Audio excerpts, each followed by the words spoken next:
Women's 400-meter two-section final. The collegiate meet records held by Kendall Ellis of University of Southern California. And it's apropos, we've been looking at a Southern California athlete in lane 6.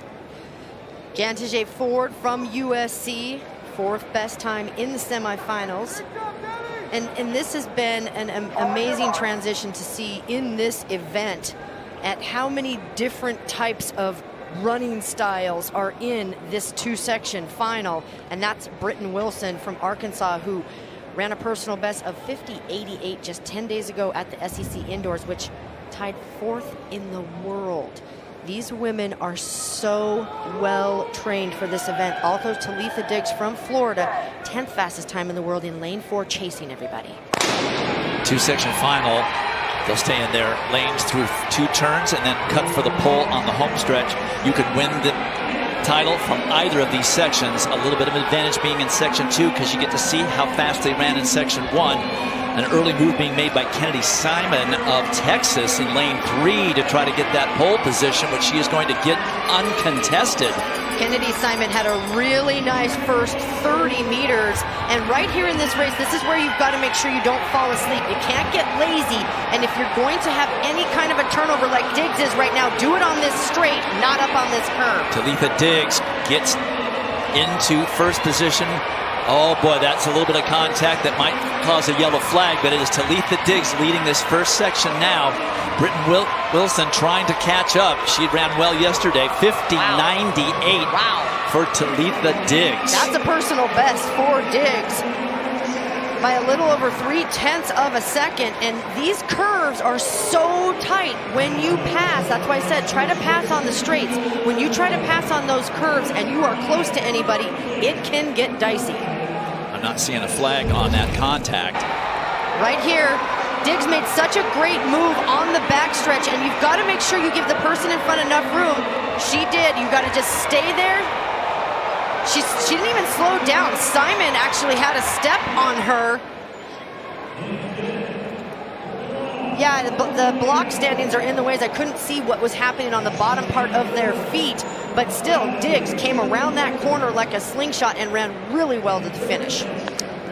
Diggs, the daughter of Joetta Clark, 3-time Olympian in the 800, and many other pedigrees that I don't have time to mention, but she does establish the time to beat for the section 2 athletes, 50.98, a lifetime best. Kennedy Simon gets second from lane 3, and the 2 with a good lane draw is finishing 3rd and 4th. A lifetime best for Diggs and the 5th fastest time in the world right now. Now what you have to do is you go back through your start ritual. Everything gets a little heightened now because your nerves are on edge. You just have to take a very big deep breath and relax and go right back through what you did in the first block setting.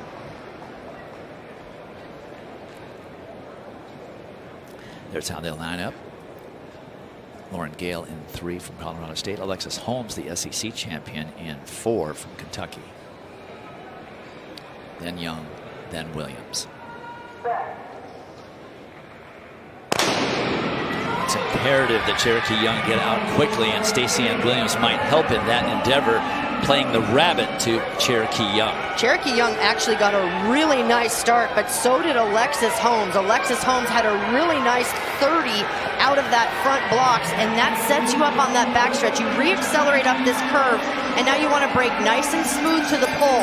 You don't want any jerky moves in because that will jack up your stride pattern, and that will cause you to be less efficient. Lots of kinesio tape on Holmes's inner right thigh adductor. She did a great first lap, but now she seems to be struggling ever so slightly. Stacey Ann Williams giving chase along with Cherokee Young, but they're not catching Alexis Holmes yet.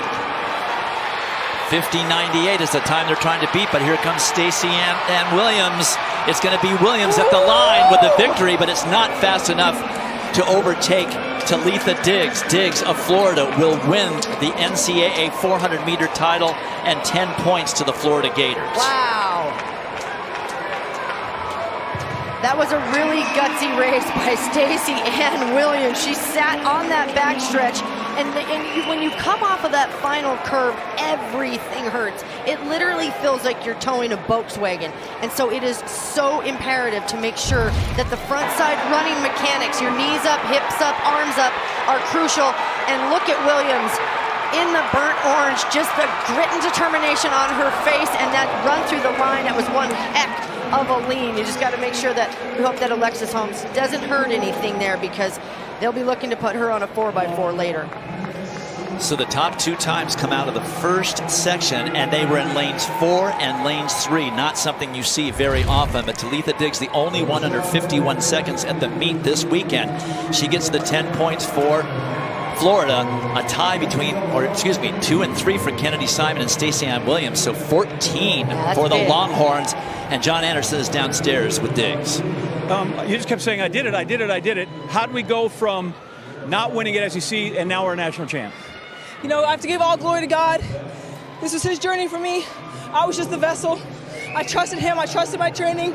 I did it for my teammates, my family, everyone supporting me. I didn't run how I wanted to at SECs, but I kept training hard, and I came back here ready to win, and I did it. Just quick on the family. How as you end up in the 400 when we've got this great 800 pedigree? Yeah, you know, sometimes you just have to trust your own path, trust your own journey.